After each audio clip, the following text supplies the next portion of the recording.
중3 역사 보도록 하겠습니다. 선사시대와 역사시대의 개념을 보도록 하겠습니다. 선사시대라는 건요, 역사 이전의 시대고, 그 다음 역사는 이제 기록이 된 시대인데, 선사시대와 역사시대의 그 구분점, 이 분기점이 되는 게 바로 문자입니다. 그래서 당연스럽게 역사시대에 들어서는 바로 뭘로 알 수 있을까요? 문자의 기록으로 모든 것을 알 수 있게 되는 시대가 도래했다고 보시면 될 것 같습니다. 쉽게 얘기해서 이것은 어떤 왕이 살던 시대를 지칭하는 어떤 시대 표시 방법이거든요. 근데 요거는 쉽게 얘기해서 왕의 이름이라고 그냥 기억하시면 됩니다. 요거 관련돼서는 나중에 삼국시대에서 더 자세한 어떤 사항을 우리가 보게 됩니다. 그래서 거기서 보시면 될 것 같고요. 세기는 그 연대 표기 방법이 하나인데요. 이거는 100년을 단위로 한 그 숫자 개념이다라고 보시면 됩니다.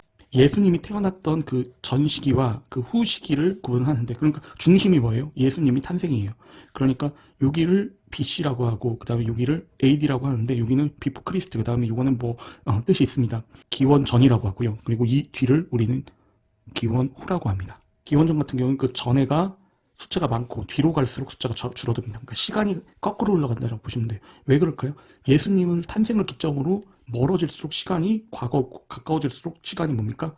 이제 현재로 가까워지는 거잖아요. 그래서 예를 들어서 BC 12세기가 있다고 봅시다. 그러면은 이거는 100년 단위잖아요. 그러니까 곱하기 100을 앞쪽으로 하는 거예요. 그래서 1200년부터 그 다음에 쌤이 어떻게 알아보고 있죠? 마이너스 1입니다. 마이너스 1. 그래서 12에서 마이너스 1 하면은 앞에가 11이 되고요.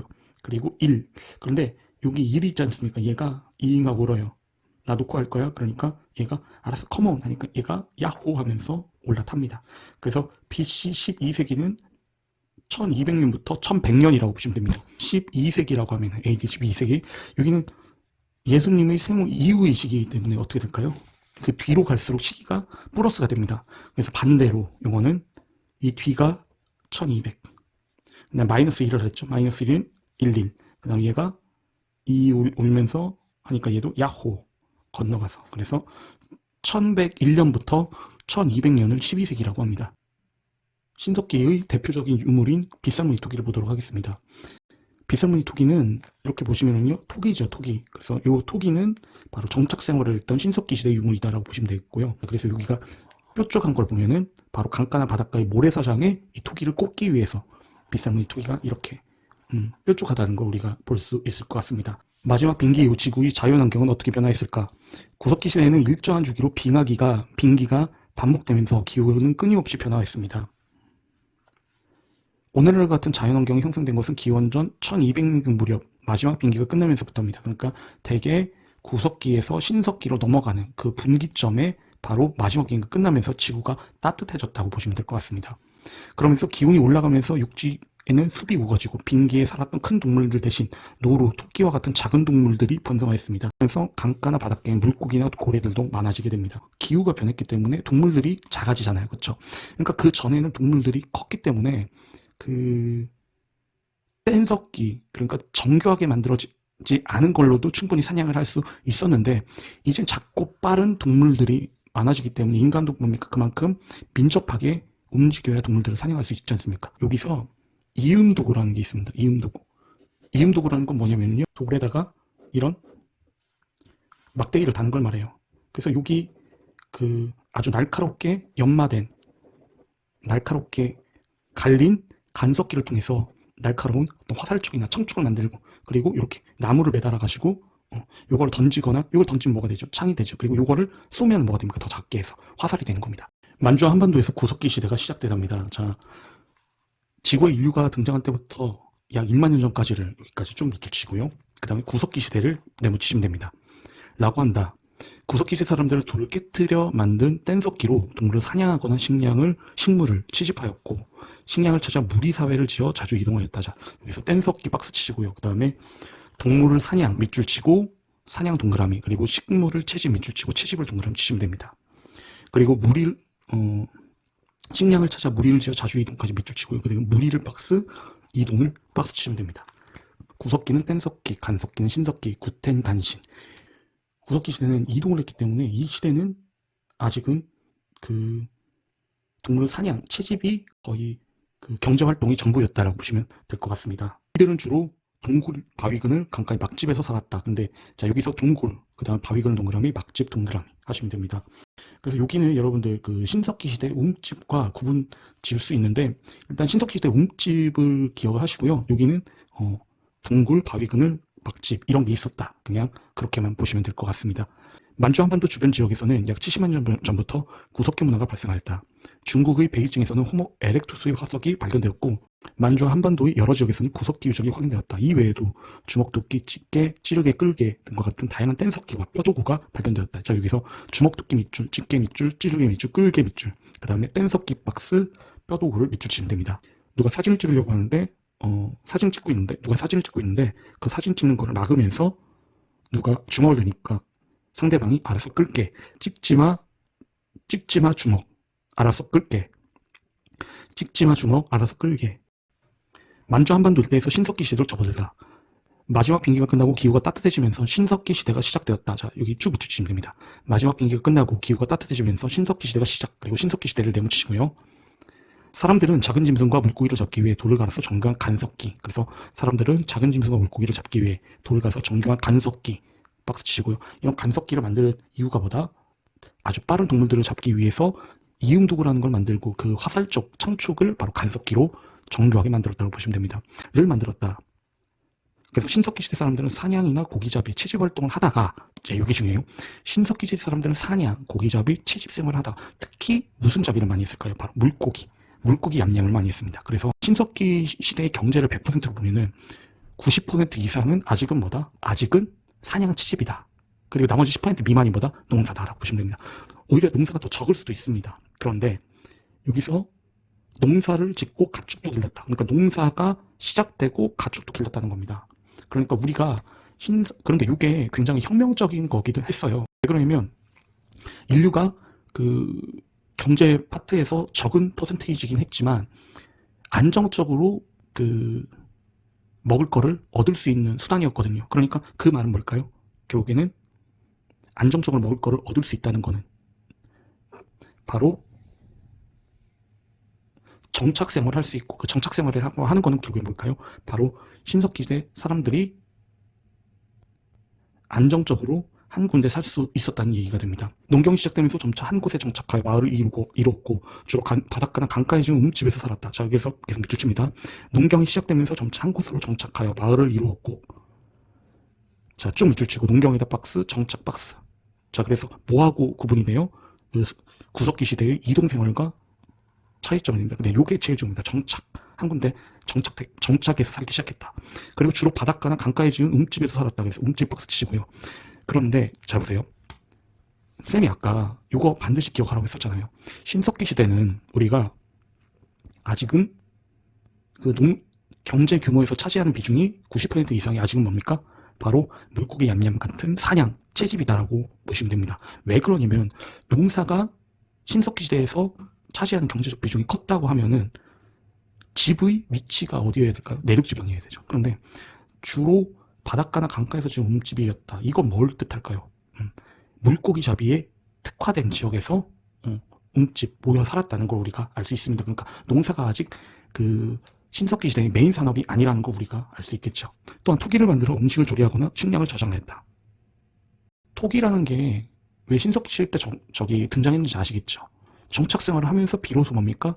식량을, 곡식을 생산할 수 있었고요. 그렇기 때문에 먹을 거를 담거나 그리고 저장할 수 있는 하나의 그 수단이 필요했던 겁니다. 이후 점차 인구가 늘어나자 핏줄이 같은 사람들끼리 마을을 이루어 사는 시족 사회를 형성했다. 자, 여기서 시족 사회를 형성 밑줄 치고 시족에다 동그라미. 그래서 구석기 시대보다 농사가 시작되면서 안정적인 정착 생활을 하면서 경제력이 향상되면서 결국에는 뭡니까? 바로 그 구석기 시대의 무리 사회보다 더 큰 시족 사회를 형성할 수 있는 경제적 기반이 됐다고 보시면 되겠죠. 만주 한반도 지역에서는 기원전 8000년경에 신석기 문화가 나타났다. 우리나라의 신석기 유적은 주로 큰 강 주변에 있는 해안 지역에 분포되고 있었는데, 빗살무늬 토기 박스와 덧무늬 토기는 밑줄 치고 토끼를 동그라미, 그리고 돌도끼 동그라미 등 다양한 간석기가 발견되었다. 자, 그래서 이게 그 빗살무늬 토기가 제일 중요합니다. 빗살무늬 토기 박스 치고요. 덧무늬 토기, 돌도끼, 그 다음에 갈돌, 갈판, 지금 자막으로 달아드립니다. 갈돌, 갈판, 그리고 가락바퀴, 뼈바늘까지 이렇게 그 신석기 시대 유물을 구별하실 수 있으면 됩니다. 여러분들 공이 신속하게 날라오면은 여러분들 움찔거리죠. 움찔. 자, 그래서 움집은 신속하게 공이 나오면 움집. 움집은 박스 치고요. 요 그림이 나오면 신석기 시대구나라고 보시면 될 것 같습니다. 11페이지에 5개의 그림이 있는데 덧무늬 토기는 밑줄 치고 토기에다가 동그라미 치고. 토기라는 것 자체가 있었다는 거는 정착 생활을 했으니까 먹을 거를 저장하거나 담아서 먹을 수 있는 그릇이 필요했지 않습니까? 그러니까 이 그릇은 신석기 시대 유물이라는 걸 우리는 알 수 있겠고요. 제작 방법에서 구석기는 뗀석기고, 그러니까 그걸 두 개를 막 부딪히는 거니까 정교하게 만들어질 수가 없어요, 구석기는. 그런데 이 간석기 같은 경우에는 신석기 시대의 간석기는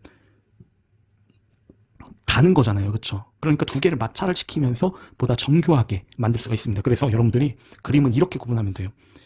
표면이 거친 거, 삐쭉삐쭉한 게 바로 구석기. 그러니까 이것도 구석기죠. 그래서 주먹도끼, 구석기. 그 다음에 순배 찌르개, 찍지마, 주먹, 끌게. 그러니까 찌르개, 찌. 그러니까 이렇게 날카롭기 때문에 이건 뭐다? 구석기 시대다. 그리고 돌도끼하고 갈판, 갈돌이 있지 않습니까? 그러니까 맨들맨들하죠. 맨들맨들하니까 이것도 뭐다? 바로 신석기 시대다. 이렇게 그림으로 구분하실 수 있으면 됩니다. 만주 한반도 지역의 신석기 시대 유물과 유적을 바탕으로 당시 생활 모습을 추론해보자. 돌도끼 등의 도구를 이용하여 작은 짐승을 사냥하고 농사를 지었다. 자, 돌도끼 같은 거. 그래서 신석기 시대도 아직도 사냥과 채집이 경제 생활의 중심이었다는 걸 우리가 알 수 있겠고요. 농사지은 곡식을 갈판에 올려놓고 갈돌로 껍질을 까거나 갈아먹었다. 왜 그럴까요? 소는 위가 4개나 되죠. 예. 그러니까 소 같은 경우는 굉장히 험한 것을 먹어도 소화를 시킬 수 있는 반면에 인간의 위나 장, 인간의 소화기관은 그렇게 강하지가 못해요. 그러니까 곡식을 얻기 위해서 뭡니까? 단단한 어떤 그 껍질을 까서 먹어야 됐거든요. 이걸 탈곡이라고 하죠. 예, 탈곡 과정이 필요하게 됩니다. 또한 식량을 저장하고 조리하는데 필요한 토기도 만들게 됩니다. 신석기 시대는 우리가 어떤 생활을 하게 되죠? 바로 정착 생활을 하게 됩니다. 자, 정착 생활을 하게 되면 우리가 정착 생활이라는 거 할 때 뭐가 필요할까요? 정착 생활을 할 때 우리가 살아가기 위해서는 바로 의, 식, 주가 필요합니다. 의라는 건 뭘까요? 우리가 필요한 옷이 필요하죠. 그럼 옷이라는 게 만들어지기 위해서는 그 천과 천을 이을 수 있는, 또는 동물이 가죽을 이어서 어떤 옷을 만들 수 있는 뭐가 필요합니까? 바로 실이 필요합니다. 실. 그러니까 신석기 시대 때 정착 생활을 하면서 비로소 뭐가 필요하게 된 거예요? 실이 필요하니까 이 실을 생산하기 위해서 뭐가 필요할까요? 바로 가락바퀴와 뼈바늘이 필요하게 된 거다라고 보시면 됩니다. 여기서 가락바퀴가 중요합니다. 가락바퀴 박스 치고 뼈바늘 밑줄. 식의 생활을 해야 되잖아요. 식. 그런데 식을 해야 되는데 아직도 사냥, 채집, 물고기 냠냠 이걸 했기 때문에, 자, 사냥을 할 때 뭐가 필요할까요? 잘 다듬어진 돌도끼가 필요합니다. 돌도끼. 근데 그 이후에 뭐가 시작이 됐나요? 그 뒤에 농경이 시작됐고요. 농경. 자, 농경에다가 박스 치고 농경이 시작됐고요. 곡식을 갈기 위해서 갈돌, 갈판, 곡식을 그릇에 담아 먹거나 또는 저장하기 위해서 토기가 필요하게 됐죠. 토기. 그리고 마지막으로 가축을 사용했죠. 그다음에 주거는 뭡니까? 살 수 있는 움집이 필요하죠. 이 움집은 주로 물고기 얌얌을 하기 위해서 강가나 바닷가에 움집이 위치하게 되죠. 자, 움집은 박스 치시면 됩니다. 신석기 시대 정착을 했지. 그래, 정착을 하기 위해서 우리가 의식주가 필요하죠. 그러니까 신석기 시대 유물을 풀 때 여러분이 어떤 세부적인 7개 유물 중에 많이 까먹는다고 해도 여러분들이 이렇게 기억하시면 됩니다. 그러니까 의식주를 쓰고서 그래, 의는 옷이 필요하니까 선생님이 실이 필요하지. 그러면 거기에 가락바퀴 뼈바늘. 그 다음 식은 채집활동을, 사냥활동을 하긴 했으니까 일단 돌도끼는 필요한데, 농경이 시작되면서 곡식을 갈 수 있는 갈돌, 갈판, 그리고 음식물을 담을 수 있는 토기가 필요했지. 자, 그리고 또 가축을 사용했고, 또 주는 뭘까요? 움집 박스 치고 강가나 바닷가. 강가나 바닷가에 움집이 위치했기 때문에 대표적인 신석시대 유물 빗살무늬 토기는 끝에가 뾰족했다까지 기억하시면 될 것 같습니다.